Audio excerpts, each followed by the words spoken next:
DNA TV మన రాష్ట్రం మన ఛానల్.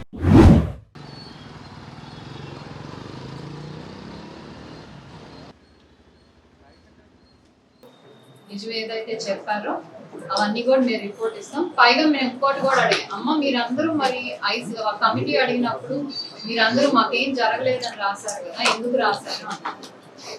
మేడం వాళ్ళు ఏమన్నారంటే, ఇబ్బంది లేనప్పుడు ప్రాబ్లం ఏం లేకపోతే అందరూ కలిసి ఒక పేపర్ లో రాసి కలెక్టివ్ గా మీ పేరు రాయండి, ప్రాబ్లం అయితే ఎవరికైతే ఉందో విడిగా రాయండి అని చెప్పారు. సో అందుకే మేము ఎవరు రాయలేదు మేడం, ఎందుకంటే మళ్ళీ మమ్మల్ని టార్గెట్ చేస్తారు ఎగ్జామ్స్ కాబట్టి మేము ఎవరు కూడా రిటర్న్ గా రాయలేదు. But as this is what ఇదైతే జరిగింది అనేది ఈ రోజు మాకు తెలిసింది. ఎవరైతే కన్సర్న్ ఫ్యాకల్టీ ఒకరిని ఆల్రెడీ పిలిచి మాట్లాడి ఇంకొకరిని పిలవాలి, వాళ్ళతో కూడా మాట్లాడటం జరిగింది. సో దీని మీద డెఫినెట్లీ యాక్షన్ తీసుకొని, ఎందుకంటే స్టూడెంట్స్ ఒక భయంతో ప్రెషర్ లేకుండా చదువుకునే ఎన్విరాన్మెంట్ క్రియేట్ చేయాలి. కానీ కాన్స్టెంట్ గా మేము ఏం మాట్లాడితే ఏం చెప్తే మాకేం జరుగుతున్నప్పుడు మేము బయటకు వచ్చి చెప్తే మమ్మల్ని ఇలా టార్గెట్ చేస్తారనే భయంతో వాళ్ళు కాన్స్టెంట్ గా ఉండకూడదనే ఉద్దేశంతో వాళ్ళు న్యాయం జరిగేదని చూస్తాం.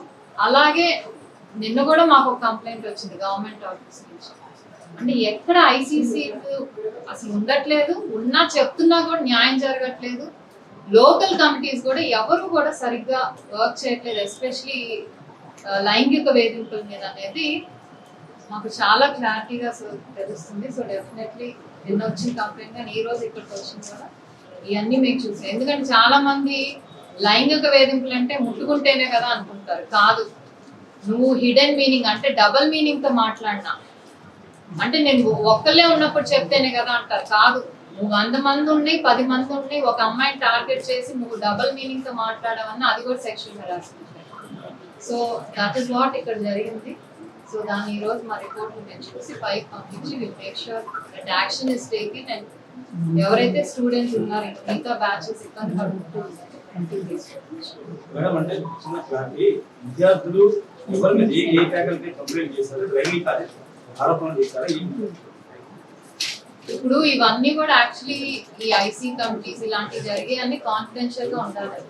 లెట్ ఇట్ బి విక్టిమ్స్ పేర్లు కాన్ఫిడెన్షియల్ గా ఎంత ఇంపార్టెంటో ఎంక్వైరీ అయ్యే వరకు కూడా we don't want to A faculty ఇక్కడ ఇంటర్నల్ గా అందరికీ తెలుసు, బట్ బయట చెప్పడం అనేది it's not right on my part. Later if they want వాళ్ళు చెప్తారు, అది ఇంటర్నల్ గా ఫస్ట్ మా కంప్లైంట్ మా రిపోర్ట్ వెళ్ళనివ్వండి. బేస్డ్ ఆన్ దట్ ఇప్పుడు ఏంటంటే మా దగ్గరికి వచ్చి మేము పిలిచినప్పుడు వచ్చి మ్యామ్ మాకు ఫైనాన్షియల్ ఇబ్బందులు ఉన్నాయి, లేకపోతే ఐఎమ్ రెస్పాన్సిబుల్ ఫర్ 2-3 ఫ్యామిలీస్, క్షమించండి అంటే దట్స్ నాట్ రైట్. మరి అది చేసేటప్పుడు అయ్యే గుర్తుకు రావాలిగా, ఆ పని చేసినప్పుడు ఇవన్నీ గుర్తుకు రావాలి. కానీ తప్పు చేశాక అడిగినప్పుడు ఇవన్నీ చెప్తే అవన్నీ కూడా తప్పి వాళ్ళని అవన్నీ కూడా ఏం చేయొచ్చు. సో ఆ message want to give clear. ఎవరైతే మాకు మెయిల్ పెట్టారో మేము ఒకటే చెప్తున్నాం, స్టూడెంట్స్ మీరు మీ పేరు చెప్పకపోయినా పర్లేదు, బట్ ధైర్యంగా ముందుకు వచ్చి చెప్పండి. మేము 100% అష్యూరెన్స్ ఇస్తాం that you want be targeted, మీకు ఎగ్జామ్స్ లో ఏ ఇబ్బంది రాదు, ఆ అష్యూరెన్స్ మాత్రం మేము మాకు విమెన్ కమిషన్ కి మెయిల్ వచ్చింది విత్ సమ్ నేమ్. మేము అసలు ఆ మెయిల్ పేరు కూడా ఎంక్వైరీ చేయదలుచుకోలేదు, ఎందుకంటే ఇట్ అన్నెసెసరీ ఆ సింగిల్ అవుట్ చేయడం అవుతుంది. But collective information by every one, అది నిజమని చెప్తుంది.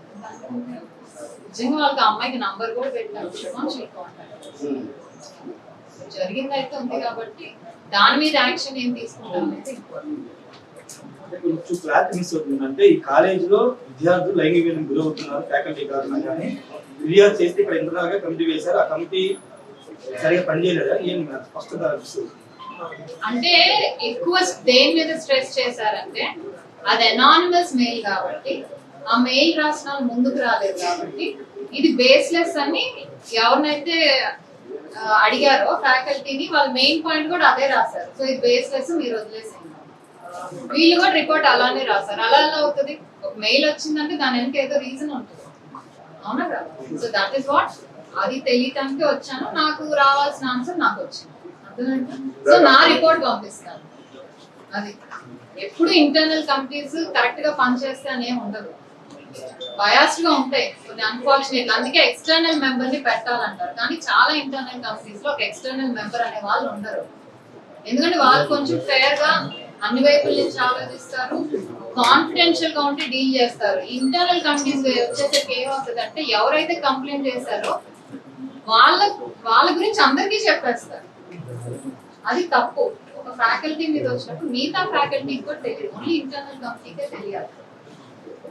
దట్ ఈస్ హౌ కంపెనీ పనిచేయాల్సింది, కానీ అలా జరగట్లేదు. స్టూడెంట్స్ తో మాట్లాడాలి మీకు క్లారిటీ వచ్చింది. ఈ ఇంటర్నల్ కమిటీ మీద ఎవరు అథారిటీ ఇదండి ఇక్కడ ప్రతి కాలేజీలోని ఇటువంటి సంఘటనలు జరుగుతుంటాయి, కొన్ని బయటకు వస్తుంటాయి, కొన్ని రాకుండా ఉంటాయి. వీటి మీద అథారిటీ ఎవరు? ఇంటర్నల్ కమిటీ మీద యాక్చువల్లీ ఏంటంటే ఎక్కడైనా 10 మంది కంటే ఉంటే ఎంప్లాయీస్ ఇంటర్నల్ కమిటీ మ్యాండేట్. ఆ internal committee head is responsible. ఈ కాలేజ్ అనుకోండి, ప్రిన్సిపల్, ఆఫీస్ లో అనుకోండి, ఇఫ్ సమ్మన్ ఎల్స్ అక్కడ సిఇఓ ఎవరైనా అయితే వాళ్ళు they are responsible, they are the authority. కానీ వాళ్ళు సరిగ్గా పనిచేయలేదంటే then they can go to the local committee which is under the collector, district collector, అదే డిస్ట్రిక్ట్ అడ్మినిస్ట్రేషన్ ఉంటుంది. అక్కడ చేయట్లేదంటే then they are always there. అది ఇంటర్నల్ కమిటీస్ ఫ్రాంక్ గా పనిచేయాలి, కాన్షియస్ గా పనిచేయాలి. వాళ్ళ పనే అది.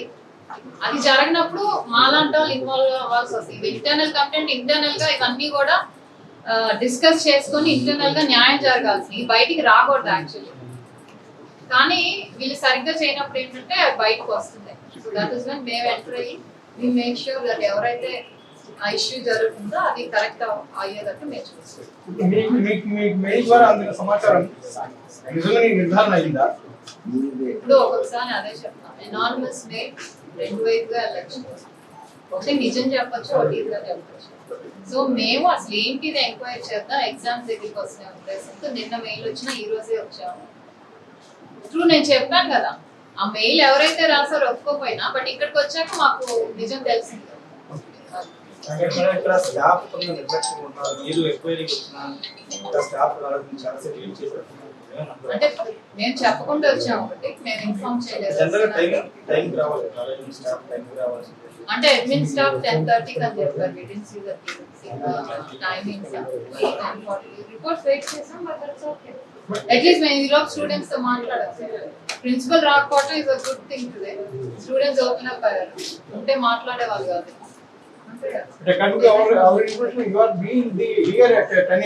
టుడే మార్నింగ్ 9:30 మీరు వచ్చేది కానీ మాకు ఇన్ఫర్మేషన్ అంటే అప్పుడే స్టాప్ రావాలంటే See, I don't know the timings. I googled it and checked. They're open at 9 to either 5 college time. మీరు వస్తున్నారు 10 కి one whoever is in charge. Heroes principal after academic staff was in నా charge. Question ఏంటంటే మీరు వస్తున్నారు తెలిసి రాలేదా intentional గా? తెలిసి రాలేదా తెలియకపోయినా రావాల్సిన ఇన్ఫర్మేషన్ అయితే వచ్చింది కదండి. ఇట్ డజంట్ మ్యాటర్ కదా, రిపోర్ట్స్ అన్ని మా చేతిలో సో యు ఆర్ ఉన్నాయి. Confirming that students are present.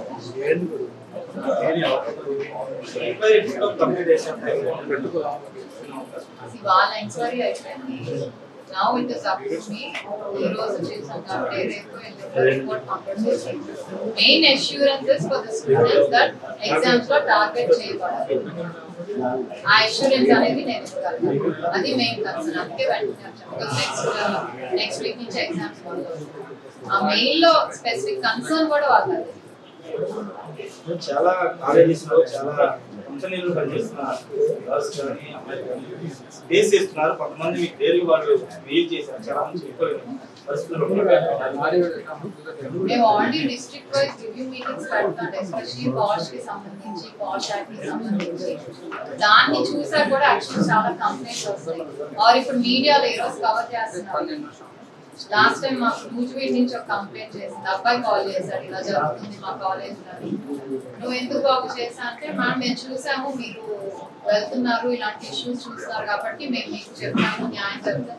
So అలా సాల్వ్ మీ హెల్ప్ ద్వారా మీరు బయటికి తీసుకెళ్తారు. ఇలా చాలా మంది నోటీస్ చేసి ఓకే ఇలా చేస్తారు అనేది తెలిసి వస్తారు. మేము ఏంటంటే ఒక క్యూఆర్ కోడ్ ఒకటి క్రియేట్ చేస్తాం స్పెసిఫికలీ ఓన్లీ ఫర్ ఈ పాష్ యాక్ట్, పాష్ రిలేటెడ్ కంప్లైంట్స్ తో క్యూఆర్ కోడ్ చేస్తాం. ఎందుకంటే ఇట్స్ ఈజియర్. నంబర్ కి కాల్ చేయడం కంటే క్యూఆర్ కోడ్ స్కాన్ చేసేసి జస్ట్ మాకు దాంట్లో ఇన్ఫర్మేషన్ వస్తే అంటే సింప్లిఫై చేయడానికి కొంచెం అందరికీ యాక్సెసిబుల్ ఉంది ప్రొజెక్ట్ చేయడం.